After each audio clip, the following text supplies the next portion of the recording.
today, it's our last day to create, so let's get to it. Go. We are educating our kids into a society, an economy, and job market that's very different from the one that we graduated into, and that really demands creative thinking. Cultivating creativity is a clear indicator of success, whether kids go into fields that are explicitly creative or not. It can't be seen as superfluous. So let's go around and do our goal, our huddle. So say your goal for the day, and if you need support from anyone in the group. A lot of people get into education because they loved school, but I got into education because I hated school. A story that I tell often is that my third grade teacher put a cardboard box around my desk to cut off my peripheral vision because I was always staring out the window. Having worked in education for 10 years, as part of the system, as a teacher, as a coach to teachers, as a coach to principals, as a curriculum writer, the creativity gap just became more and more apparent to me. Teachers just have a lot to cover, and education research shows that creativity is really the peak of cognition. There's just not much time to get there. That's what CREA does, is it carves out the time for kids to have those deep creative learning experiences. For us, creativity is the act of bringing something new or improved into existence. So it's really process driven. We really open it up for kids to explore the discipline that they feel passionate about. What are your personal passions and what are your natural aptitudes? What are the things that you're good at and what are the things that get you excited? And how can you bring those things together to design a project that is going to light you up?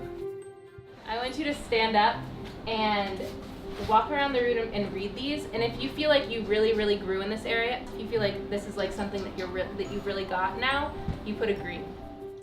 Every session starts with a mindset lesson, and then they're invited to apply that mindset to the creative work that they're doing that day. It was kind of similar to adaptability, where I just felt like I was able to change things and realize what I should do differently. Yeah, there was a lot of adapting in your project, I would say. And you did a really good job of rolling with it. When kids are intrinsically motivated, they'll find ways to learn, and that's the way that we learn in the real world. So it's really authentic learning experience. So in your folder there's a program, and in the program there are bios of each kid.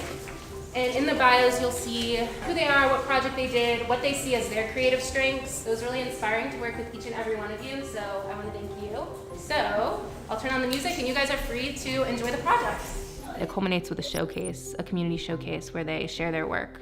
During a semester-long period, kids move through these pillars, and at the end they have a product that they're really proud of, a product that is a reflection of who they are creatively, a product that they designed from beginning to end and executed from beginning to end, which brings them a lot of pride. And then they'll also have a framework that they can use to do creative work long after they leave CREA that helps them move from idea to product. And I think the most exciting part is just seeing what kids decide to make, because it's never what I would expect. It's always way more thoughtful and deliberate. I think it's just really beautiful what happens when you give kids that freedom and that autonomy.